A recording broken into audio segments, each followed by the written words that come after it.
Rock, paper, scissors. Rock, paper, scissors.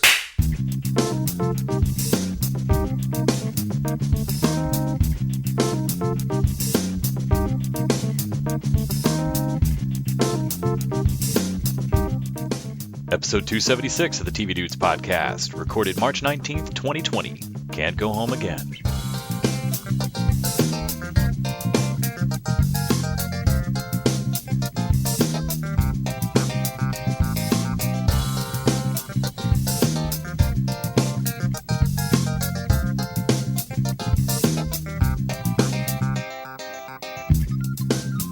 So y'all might be listening, and you might realize the sound is a little unusual.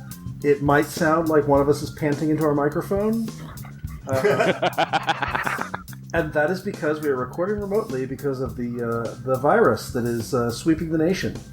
We're doing our part. We're doing our part. We're social distancing even from one another, and we are not recording in our lovely studio. We are recording in our lovely homes via Zoom. The new must-have app. Lovely homes. Just keeping us all afloat. And that sound you hear is not Les. It is his dog. I assume. Is this like a TV conference call we're having right now? Yes, it's a TV conference call. This is the new society. This is how life is now. But we didn't want to leave you guys starved for content, and we do have a couple shows we want to talk about, so we figured we'd come back and give you an episode. We're going to try to keep on weekly if we can. You know what I think's fun is the people who listened last week. Mm-hmm. We recorded that episode a week early, but it's going to air like in the middle of this. Oh yeah. So they're probably going to be wondering, like, wait, they're in that studio sharing microphones with who knows who? Yep. We had that whole segment where Randy licked everything. In retrospect, that was a bad week to start that segment. It really was. It really was. Ill-timed. Oh, like our Tom Hanks segment? Oh my God! What the? Our timing is maybe not the best. Yeah. We're not the timing dudes. That's nobody ever accused us of timing dudes. All right. So this week we just got a couple shows we want to talk about. Westworld is back on HBO for season 3. And there is a Netflix show called I Am Not Okay With This, which was a little 7-episode based on a graphic novel by the creators of End of the Fucking World, and it definitely has some things in common with that. We're going to talk about those shows. We've also got our old business. We're going to check in on some shows that we've been watching that maybe aren't fresh and new, but maybe you might want to talk about too. And before we get to all that, we're the TV Dudes. I'm Randy. I'm Kyle. I'm Les. And let's jump into old business, guys. Let's talk about some stuff that we've been watching that is outside the purview of our fresh and new. And I'm going to jump in and start with Stumptown, which I've been keeping up with on ABC or Hulu, because every show's on Hulu. Oh, can I mention something about Hulu real quick? Oh, please. Is this about how Hulu on FX doesn't work for you, Kyle? Because that didn't go so well for you last week. So, yes, as viewers of the show may remember, last 2 weeks actually, I've been complaining about FX on Hulu because I use YouTube TV and I can fast forward through my commercials, but no, FX on Hulu, you have to do your Hulu account. And my Hulu account right now has commercials, but then I found out there's a TV Dudes Hulu account that's paid for by you, the listeners, who go over to patreon.com, throw us maybe $1 or $2 an episode, and you actually keep those services available to us. Well, not knowing this existed, I got to try it for the first time this week, and oh my God, it's amazing. Game changer, right? No commercials, it's fantastic. There is stuff I have recorded to on DVR where I can fast forward through the commercials where I'm just going over to Hulu and watching it now because it's just an easier experience watching that show. TV Dudes killed the DVR star. Yeah. I will say this. I'm often referencing commercials to you guys. Like, oh, did you see this funny commercial? Are you? Never know what I'm talking about. Yeah, the answer is always no. I don't even notice you're doing it. But that's the appeal, why you want to watch British TV, because their commercials are way funnier. Oh, I don't know. I'll get you guys on the commercials. I'm going to turn them off for a little bit though, because I am loving the Hulu account. Yeah, but no commercials. Just had to throw that in there. It's not. Every once in a while, there is a show on Hulu, and it cracks me up because it seems to usually be a Disney-owned show, and Hulu is a Disney-owned app, and like Agents of S.H.I.E.L.D. So, can't be shown without commercial breaks. Sorry. Gonna open and close with a commercial. It's super weird. Anyway, my 2 bits. So, back to Hulu's Stumptown. This is one of the few network shows I'm still watching, and it's crazy, like 22 episode season, which I. Oh, thank God! I'm not usually for that, but I'm so happy there's more Stumptown because this show is so good.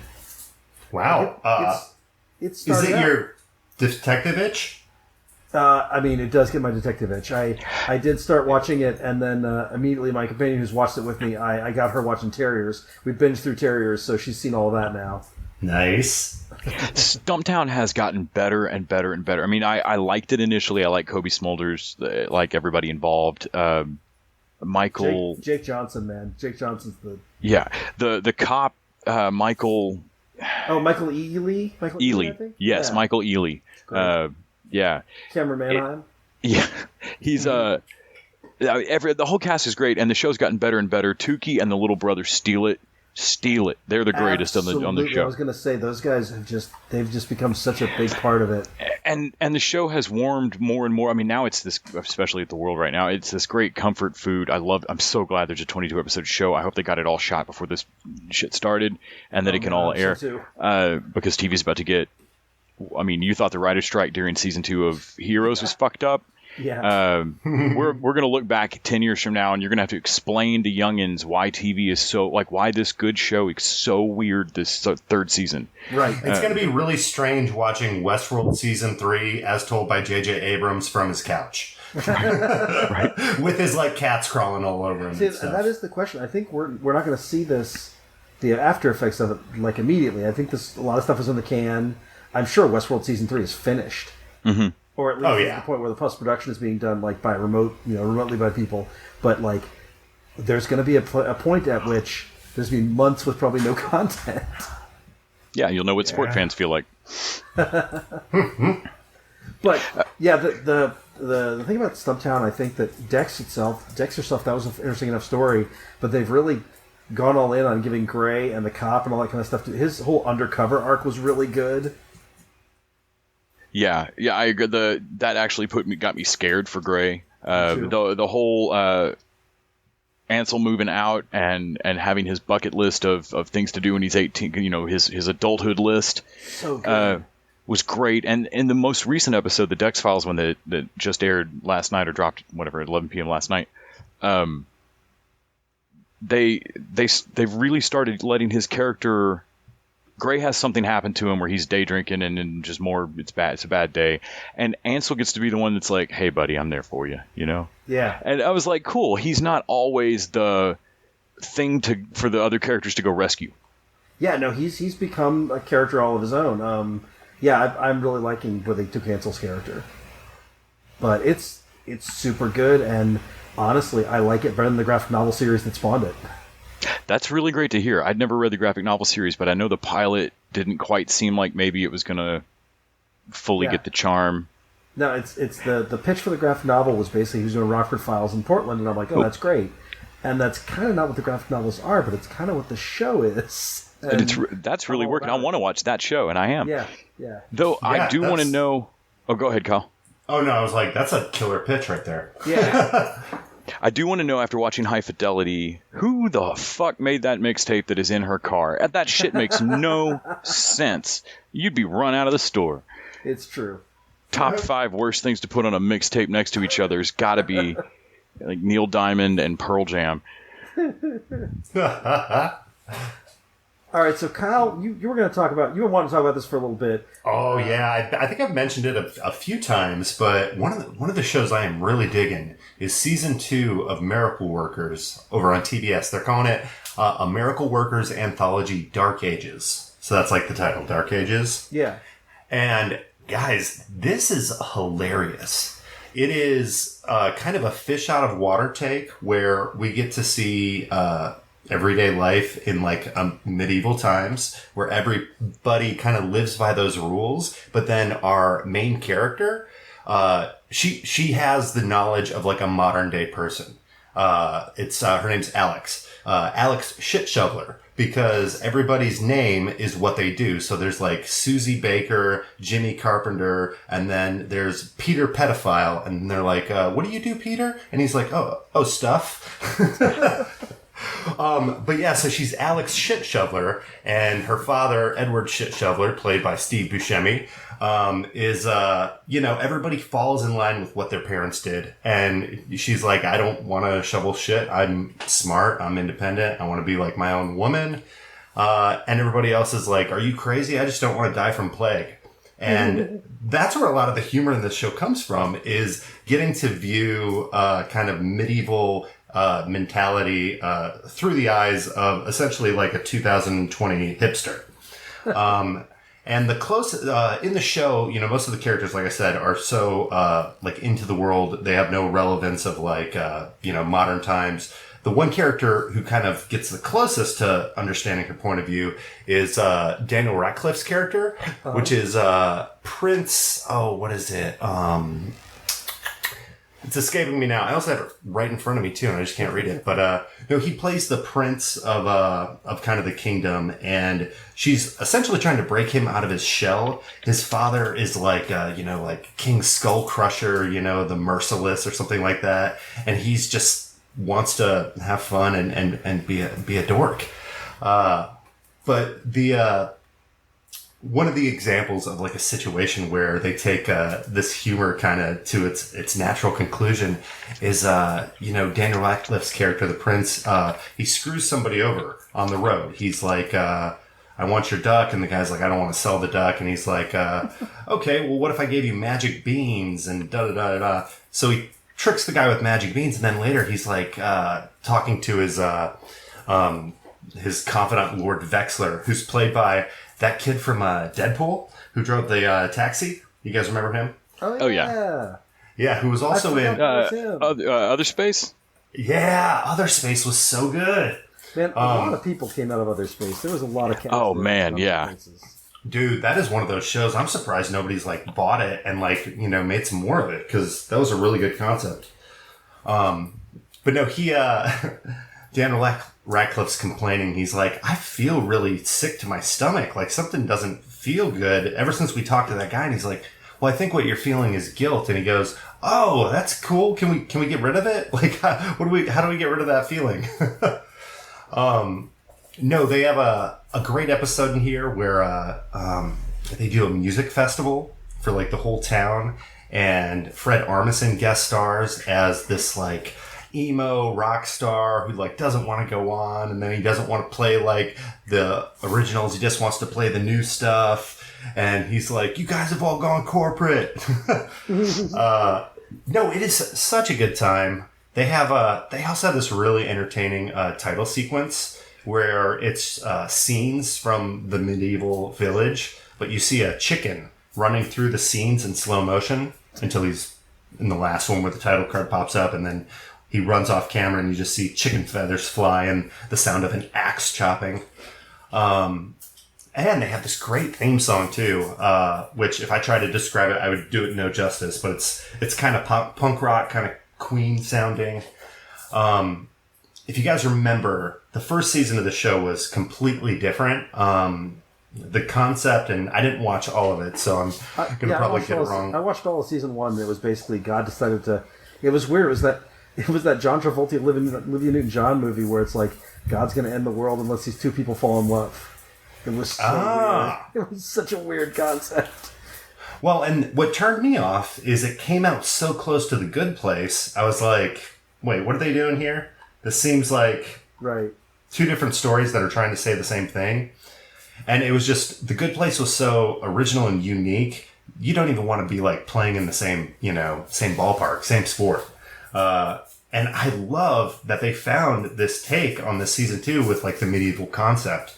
And I think one of the major strengths of the show isn't even necessarily the concept, but like this company of actors that they have are just all phenomenal. Like they all surprise you every episode. Infinitely entertaining. I can't recommend it high enough. Okay. Les, you were going to talk about 12 Monkeys. Yes. So if you're stuck at home for some reason, I want to say first off, I don't know if they're still doing it by the time this airs, but Shudder was, and there's a lot of people doing, or a lot of streaming networks I think that are doing stuff like this, but Shudder offered like a free 30-day code and to get a free trial for like a month. because we're all going to be home for a bit. And I had just logged into it and was not watching anything, but just surfing around to see what all's on Shudder. Spoilers, a ton of shit. And my wife came in and sat down and was like, hey, I don't really want to watch a horror movie. The world's kind of terrifying. So I'm like, yeah, all right, fair enough. So we flip over to Hulu, and she's like looking for a new show to watch, and starts up the series of 12 Monkeys. And I was like, do we really just not watch a like home invasion zombie movie or something so that we could watch? I mean, I'm down. It's time travel, but plague movie or plague series? Oh, for sure, yeah. So, and we totally did. I had not watched the series of this. I liked, I really liked the movie. It's great, but it's kind of esoteric and weird, and it plays a little fancifully with its time travel-y stuff. Sure. The show, as it's technically a movie more than anything. The series gives it time to really get into some crazy stuff with the future, and the way the show doles out these reveals and moves you through time. There's a lot of what year it is place cards, so that you're constantly like, you'll see a screen go to black, and you're like, okay, shit, what year are we about to jump to? It is a very complicated show. Like, we're almost done with the first season, and there's 4 seasons of this. Like, and we're already at a point in the first season where I'm like, how in the hell can this show continue forward after the next whatever's going to happen in the next episode? Like, it is just bug shit crazy, dire. Like all the time, and they're doing lots of nutty stuff, jumping back and forth in time. The time travel mechanism isn't quite as sketchy as in the movie, where like we are barely hurled your ass back. It's a little more precise than what they used on Bruce Willis, but not by a whole lot. It's definitely killing the dude they're throwing back in time, and there's a couple of times where like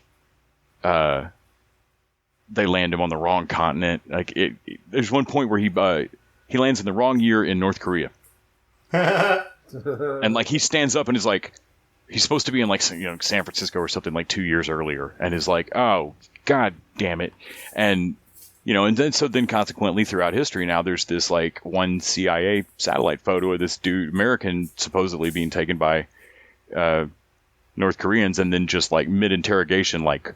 Point. He just vanishes because there's a whole team of scientists in like 2041 that are freaking out like, oh shit, we sent him to the wrong year, get him. Okay, cool. But somewhere in North Korea this dude just like pop. It's wild. There's a lot of great actors in it. I can't recommend the series enough. I know everybody's looking for something to binge right now that they haven't seen. Like we were just saying, you're going to want to keep stuff in your back pocket because we don't know how long things are going to be weird, and there will definitely be a time-delayed gap in production at least, where a lot of your favorite shows are just, there's going to be a point coming where there's a seam where we're going to be missing some entertainment. I think people are going to be glad to have a 4-season time travel show, about something lighthearted that gets you out of the real life worries like a plague.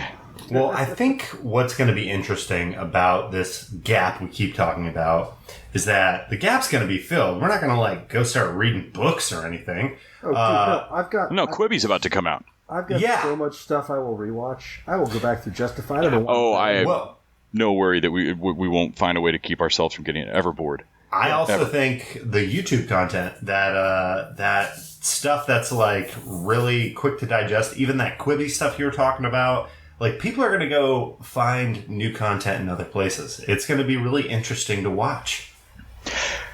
Well, speaking of Quibi, the interview that we've got coming up the same week that this episode is dropping is with writer Tripper Clancy, who wrote the movie Stuber with Kamal Nanjiani and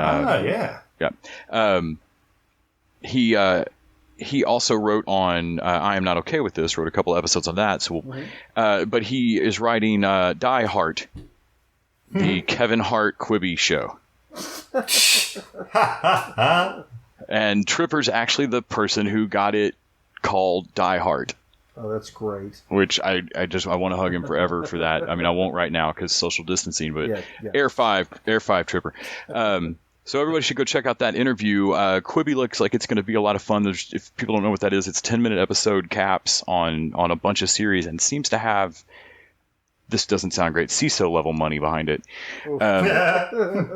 But it's going to, I don't know if it's going to take off. I don't know if it's going to last. Talk about a weird moment to get to try shit, but there's definitely production value behind it. Tripper, I believe, is also doing the Varsity Blues series, which I think is also for Quibi. I may be wrong on that. Okay. Either way, check our interview out. He wrote a couple of episodes on a little show that we're going to talk about, I guess, right now. Oh, yeah. Well, not right now, because first... Do we have... Yeah, we got a little business before that. We got business. We got a Tripper. Hang loose. We'll get back to you.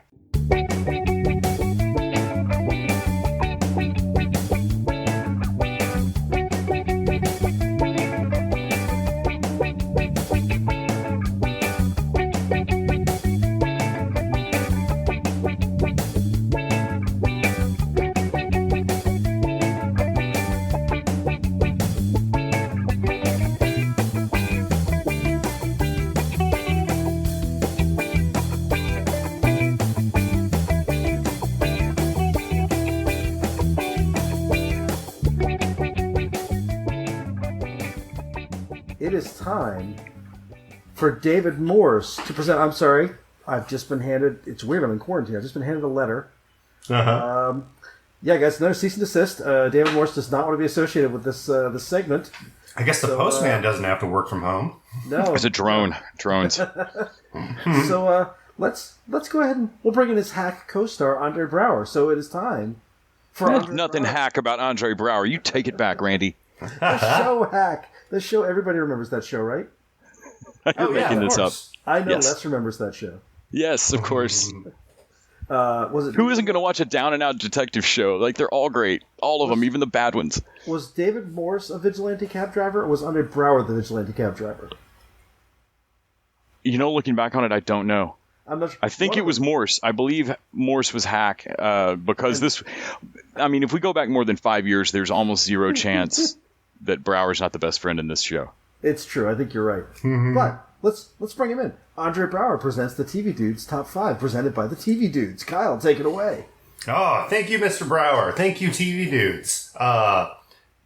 Yes, last week we discussed 5 new shows. So now the question that everybody's dying to know, where did those shows stack up when you look at the IMDb score, the Metacritic rating, and Rotten Tomatoes, both the audience score and the critics rating? What if you add all those together to get some like gigantic 400-point score?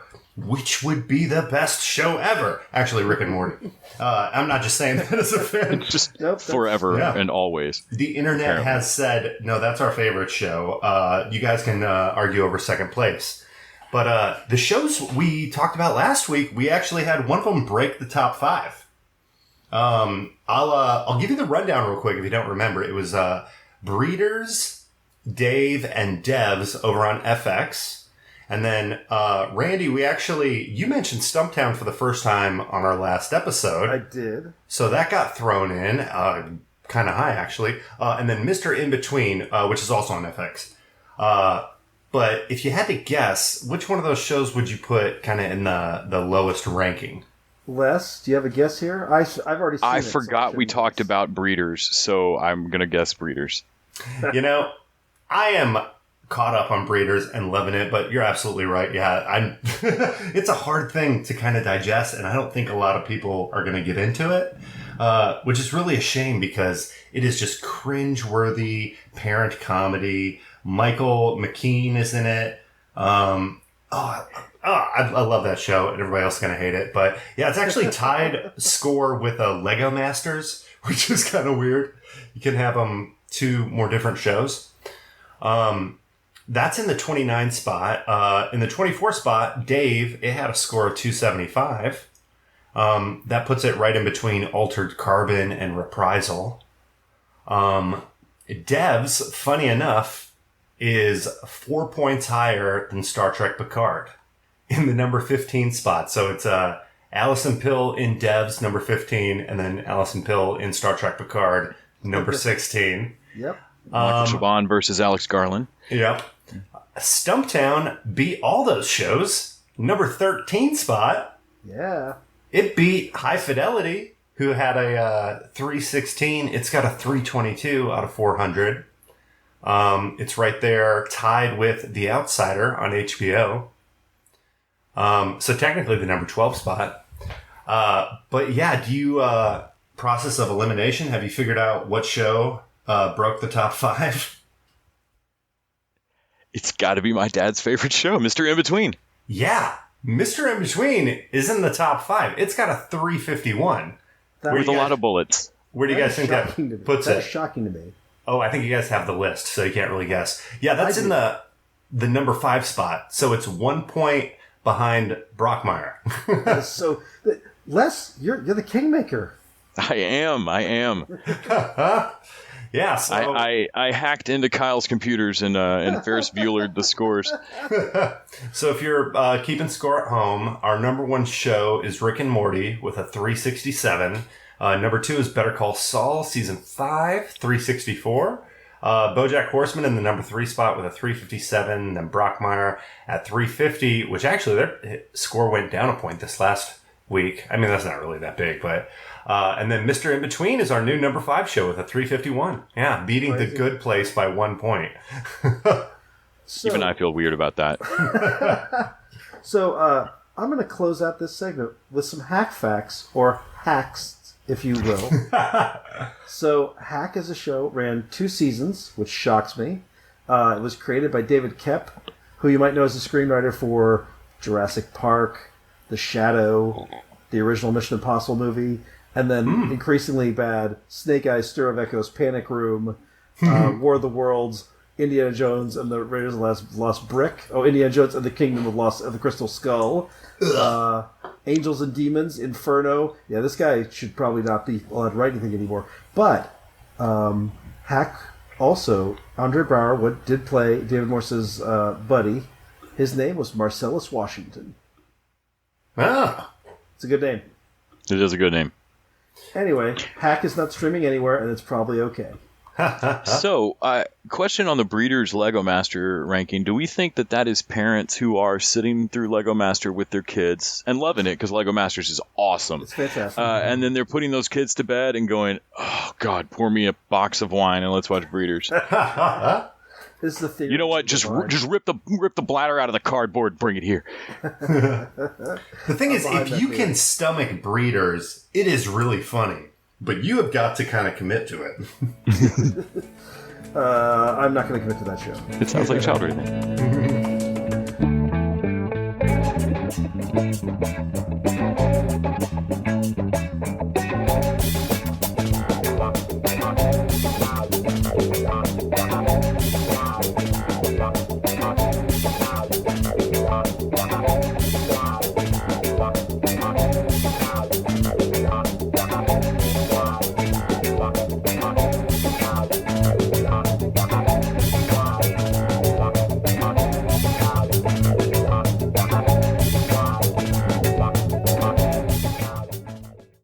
So let's talk about our 2 new shows for this week. Let's jump over to Westworld on HBO, coming back for season 3 and going out into the real world, escaping from the island of Westworld and out into the futuristic world where it came from. Oh yeah. Well, so you know what I realized with the real world is that this season we technically have 3 misdirection concepts we have to look out for. So now we have the time jump from season 1. Sure. So, is it a timeline now? Is it an old timeline? We have what was introduced, I think, in season 2, but kind of the idea that there's a virtual world that exists as well, where their consciousness are in this virtual... The Valley Beyond. Oh, yeah, the Valley Beyond, but also, Ford was in some type of a construct that looked like Westworld. Yeah, where they were working on Abernathy's... trying to get that to work. But now the third one, which Randy just said, is are they in the real world or are they in another park, future world, or, whatever it may be? Right. So we got 3 of these things to keep up with. Well, now. And I love the guy at the party that's like drunk as hell and or fucked up on some kind of future drug and is like, we're in a simulation. I was like, come on, they're telling us in episode 1 what's going to happen this year. Hey, where one might be. You could be totally right, yeah. So one of the things that I there's been gaps in television, and we could spend an entire episode with me complaining about weird 2-week breaks in 22 episode shows. But I watched a few episodes of Person of Interest the other day because it's one of my favorite shows. I haven't checked in on it in ages. It is also Jonathan Nolan. Right. Ah. And watching this season open with a utopia-ish thing that is run by an like the world they've broken out into that Dolores thinks is the free world where people walk around, right, is entirely governed by an AI. I mean, hard iron fist governed by an AI. You're told everything. Like you have like a Black Mirror level like personal credit score. Did you guys also notice? So the AI, it's this giant ball. It resembles the mind balls in the back of the host's neck very closely. Yeah. And the name Bartholomew, the name of that giant, is it's from the Bible, and apparently it's like the king that oversaw like the civil war that like created the tribes of Israel. I'm probably getting that wrong, but like kind of hidden meaning in there too. But essentially, I think they're trying to say like the AI is a badass host, is like a new character. Interesting. And I think so, because like as we find out, we haven't met him yet, but there's already somebody that is not the CEO of that company that actually runs that device. Right. And I bet we find out that Sirach, I believe, is the name that they dropped. Who's from Newsroom? That kid? I think it's going to be Vincent Castle. Yes, who I love. We just saw him in Randy. You just got to see him in The World Is Yours. The World Is Yours. Yep. That's what I saw. I remember from both. So I'm interested to see them introduce him and what all this means. Watching Dolores, I can't tell if she understands that she might have to fight this AI or if she's planning to make a deal with this AI. I love Dolores of this show. I love what Rachel Evanwood is doing. That she reskinned herself as herself immediately. Yeah.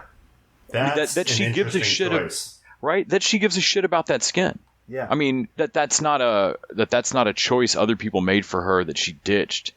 It's not like it's Maeve picking her fake daughter. Right. But still, it says something. I went back and had to rewatch the season finale of last season, even with the recap. I was glad I did. Yeah. It just for, I mean, a lot of a lot of stuff. Mm-hmm. One thing go ahead. Well, I was just going to say about last season, like, I find if you can get one of those YouTube recap videos or, like, cram it of the last season, the thing is, season 2 of Westworld had a really cool story, but they tried this very experimental way of telling the story, almost ripping off our Big Brother Memento style. No, I'm kidding. He didn't do that. I'm not saying Jonathan Nolan would rip off the plot device of what Bernard did. They put the viewer through the actual action that Bernard took. Yeah. Like him scrambling his memories is just something that the character did, but then they actually put us through it by making him the narrator. Which was interesting, and I think a lot of people loved it, but also, a lot of people, they want beginning, middle, and end. Yeah. And, they're only going to turn on the TV for so long before they're like, I don't know what's going on.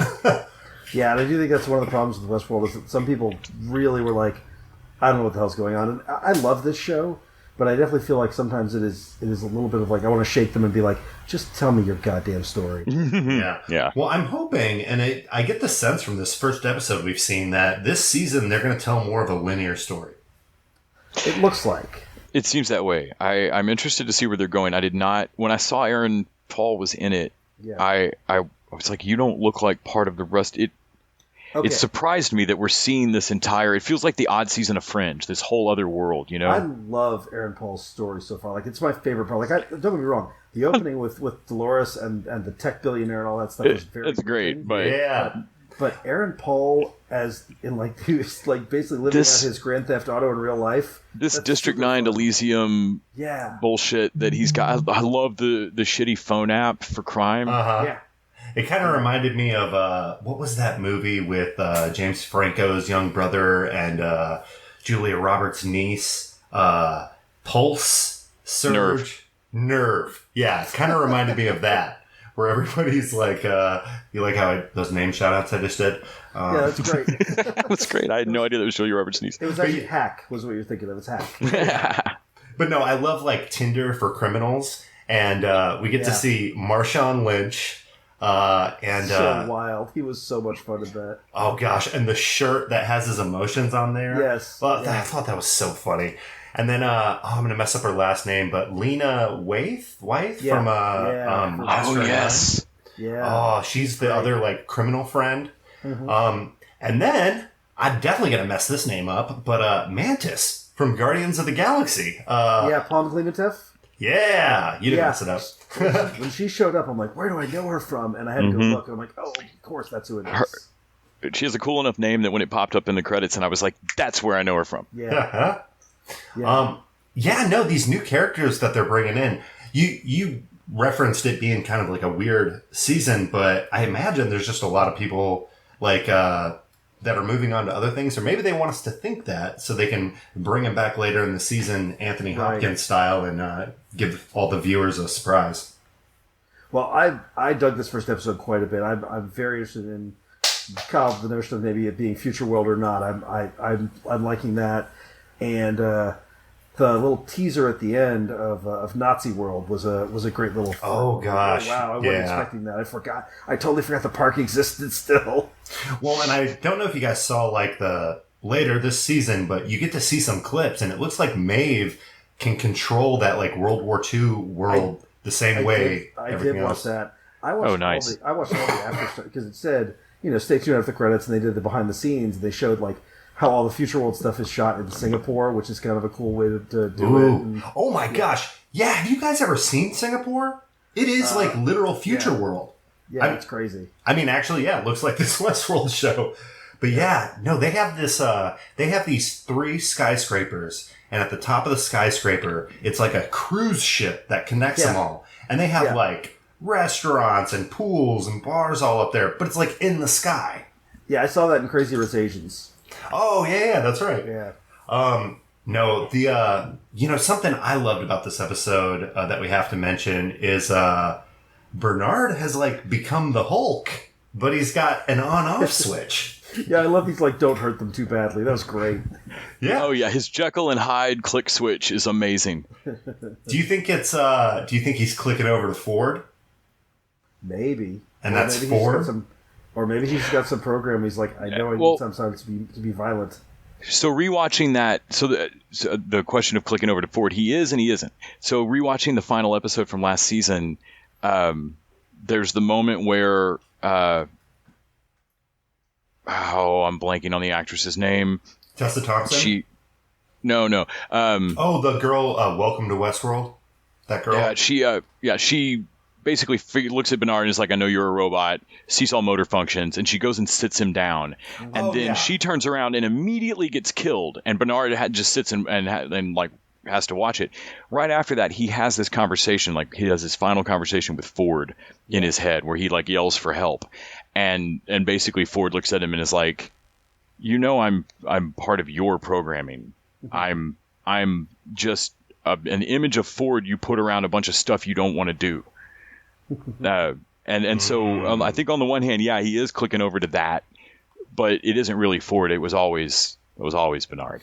But what I'm wondering now is, did he carve out a witness protection identity that's this wussy Jose or whatever his name is? Oh yeah.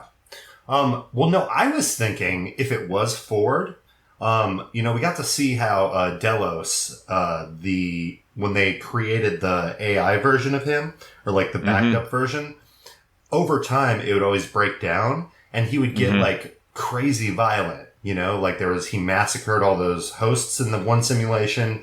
In his room, he's like tearing it up and stuff. So part of me was like, oh, maybe he's switching over to Ford. And it's because it's actually Ford, he can't live inside the robot. He's going crazy, and that's why he's like killing all the people. Might be. I don't know, something interesting. Because Bernard isn't Arnold backup. Bernard just looks like Arnold.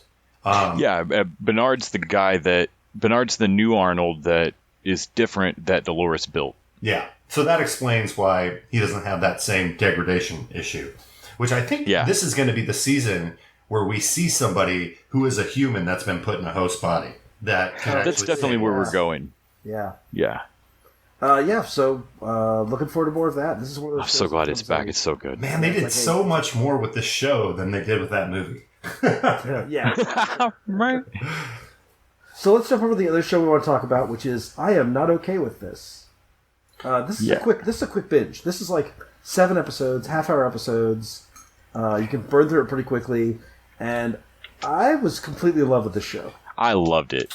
I didn't start off in love with it, but if you give it 2 episodes, say you turn it on and it's totally not your thing, which is what I thought it was going to be. I thought it was going to be like a teen drama. But yeah, by like the second episode, you've been given enough to chew on, and then the actual story here is more than enough to keep you really interested. Well, it's interesting you say that because it is kind of a teen drama. It's about a girl, Sydney Novak, and she's a crush on her best friend Dina. She's slowly discovering she might be a lesbian. She has there's this guy who she really likes, but who is like into her in a different way, and it's all about those relationships. But also, she happens to be telekinetic. Yes, there's this superpowers Carrie kind of thing going on. I got a big Carrie vibe.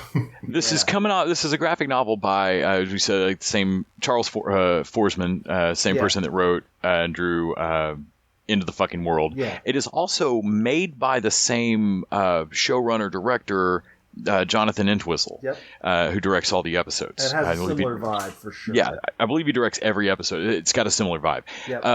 One of the things that writer Tripper Clancy had said in our interview was that there's definitely a version of this show that doesn't need any powers at all. Like they very much wanted to make sure that this story works as just her not knowing what to do with her. She likes Stanley Barber, played by Wyatt Oleff, who is her Sophia Lillis's co-star from It as well. She very much likes him, and he's great. I mean, we all wish we were half as cool as Stanley at points in this show. He's my favorite character, I think. But she's also got to deal with her feelings for Dina, her best friend, and then on top of that, she levels a forest when she gets pent up, and like on top of that, and then there's the ending. Well, there's some big reveals coming about her dad and all that kind of stuff. Yes. So something you mentioned that I really thought was handled really well was the relationship with Dina, her best friend, because the show is able to the audience know she has a crush on her before she does. Yeah. Mm-hmm. So the show's really clever in kind of delivering that, but. You know how you said, like, without the telekinetic, the superhero part, there's still a show in here? I think you're right. I don't know if it would have been able to catch me the same way. I don't think I'd have been as into it. Yeah. No, me neither. Yeah. But I think it would have still been good. It would have just had way more of a fringe audience than this, which or I'm a surprised freeform audience. They didn't market this differently, because I feel like this concept is very marketable. But you also kind of give away some of the twists in the show, her discovering her powers. And that may be why they didn't do it the way they did. Although I went into this knowing it was about a lesbian telekinetic. That's how it's been pitched to me. But I think the way you pitched it is, it's 2 of the kids from It. It's Sophia Lillis and Wyatt Oleff, who are both great in here. Mm-hmm. Which is Beverly, and I can't remember, is it Stan? Is he Stan in the movie? Or is he Stan? I think he's also... I think he's Stanley here, but I believe he's also Stanley there. So he's Stanley Barber here. Stanley Barber, by the way, is the nerdy, the sort of semi-confident nerd I wish I'd been in high school. Yeah. Like he's a geek. He kind of knows he is, but he's got this charm and this confidence that's really winning. I love that character. Yeah, he's Stanley in both, actually, his character names. And she's attracted to the confidence, to kind of the personality. Yeah, even though she's not really into guys, there's a definite connection there. Well, and I don't know how the comic book handles it, but I was definitely getting the vibe that both her and Dina were kind of fluid in their sexuality. Yeah, maybe so. Because they're also at that, stage in their life where they're figuring it out, which hands off to them, because I feel like when I was that age, I was not that experimental or curious or anything. Like, I was way more uptight and insecure with, like, my body and my sexuality. These kids are just like, we've seen movies. I also want to call out her mom. Oh, yeah. Do you recognize? Did you guys watch? I had to look up, like, I don't know her from anywhere. Oh, so episodes on Showtime. Did you guys ever watch that? No, but Fanny, my girlfriend, pointed that out of like that. Yeah, that she's from episodes. Oh my gosh, and she's awesome in episodes. She plays kind of like the number 2 at the studio, like the vice president, and she's just always getting dicked around by the president. It's just this interesting character that she has. But no, she is really good in episodes. She's really good here. I love that she's kind of a bad mom in a lot of ways, but she's dealing with a lot of shit. And so we see her like blow up at her daughter several times, and I'm like, oh shit, that's not okay. But I totally get where you're coming from. You're just frustrated. Yeah, and when we find out kind of where the animosity with the daughter comes from and how the father plays into that, you start to sympathize with her a little bit. Yeah, you totally get it. Yeah. Also, it's funny that you mentioned, you could call her a bad mom, because the little brother, which another great child casting, we've had a few this year. But the little brother is such like a well-adjusted and put together kid. Mm-hmm. You'd probably look at that kid's mom and be like, well, that was a good mom. This kid turned out good. But then the daughter, she's a mess. Yeah, for sure. I'm looking on the Wikipedia here, and I didn't catch that they show pictures of Alex Lothar and Jessica Barden from Into the Fucking World. Oh. Apparently the events of that show and the events of this show are happening simultaneously. Oh, that kind of makes sense. I can see that. When you were talking about ways to pitch this show, if I had to elevator pitch somebody on this, I would call it Judy Blume's Chronicle. I like it. Because it is I really enjoyed watching these characters figure it out, and at the same time, the pacing of the way the pacing and the realities of how they drop the powers are really well paced for me. That was where the show was going to trip up for me. I thought they were going to, have her move a tree limb in the last fucking episode or something, and no, it goes a lot further than that. Yeah. And they foreshadow it from the start, but you really don't. I was still absolutely caught off guard by the scope and scale of which this show goes off the fucking rails. Yeah. They only use the powers. What's the word I'm looking for? Like every time she uses the power, she can't control it. So it's it's emotional overload. With one exception, which is when she busted that padlock, which was kind of late in the season, and they only did it that one time. Where she was actually able to use it and do something deliberate with it. Yeah, because otherwise it's literally like she's horny and frustrated, running out from the party and pissed off and levels of fucking field. Yeah, and it's always this just teenage. I loved the metaphor of your emotions are too much. You're too much, that feeling when you're a teen, feeling when you're an adult, that your feelings are just too much for everybody around you to fucking handle. Yeah, and hers literally are. Like she fucks people up. Yeah. Well, and I felt like there was also something interesting where she's narrating, so you're constantly in her head and the emotions are too much. But then when she goes to the party or when she goes to the dance, she realizes nobody's looking at me.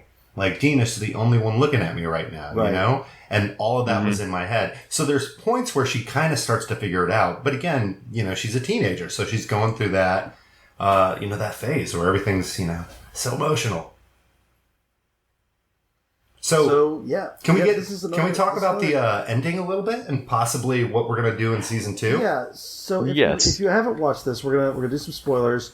It's probably a good time to just turn off the episode, go watch all of it, and come back. It's 7 30-minute episodes. You're going to get to... Yeah, you'll be done in like 10 minutes. Yeah, you guys That's how that math works. You're quarantined anyway. Just go watch it. I thought I was on the penultimate and was really disappointed I didn't have an episode 8.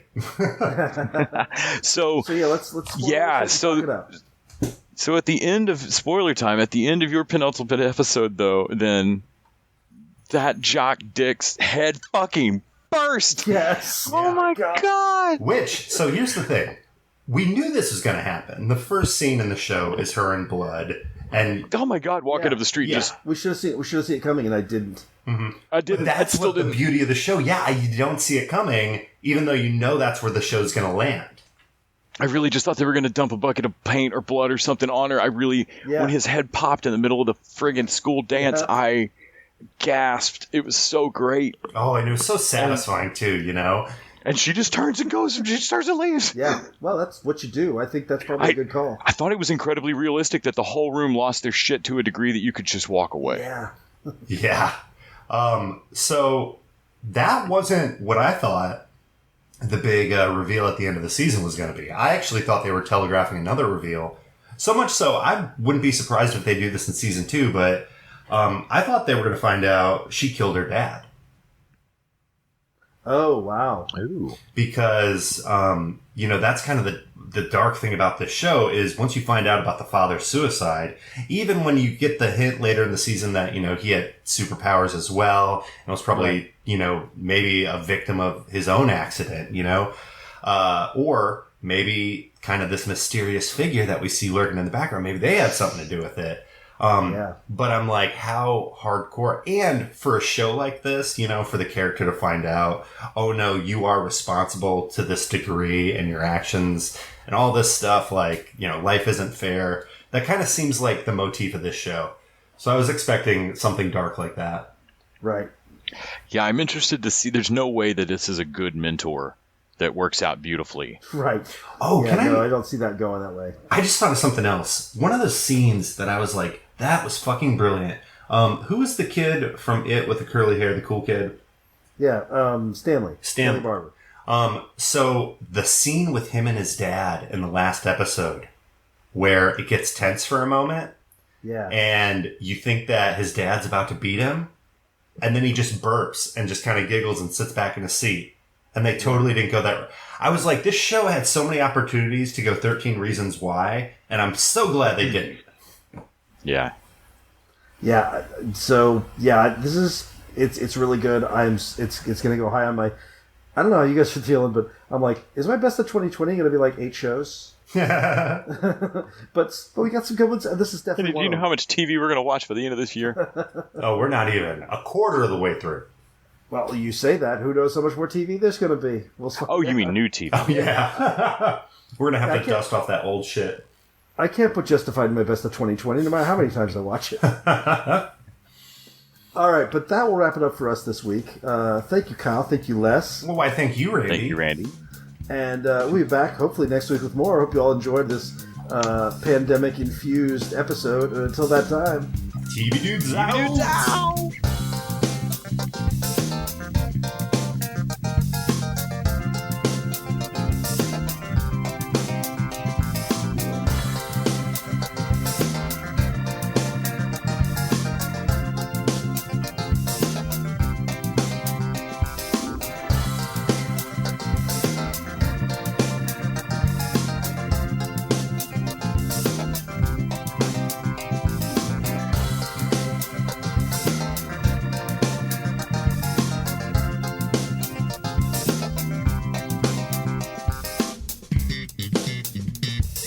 TV Dudes is an independently run podcast out of Austin, Texas. We are exclusively listener-supported. If you'd like to help us out, go to patreon.com/TVDudes. You can also find us on Facebook, Twitter, and Instagram at TV Dudes. All the music for our show is done by our friend and original TV Dude, Gregory J. Amani Smith. To find out more about us, go to thetvdudes.com. I'm Randy Lander. I'm Les Weiler. And I'm Kyle Scott. Thanks for listening.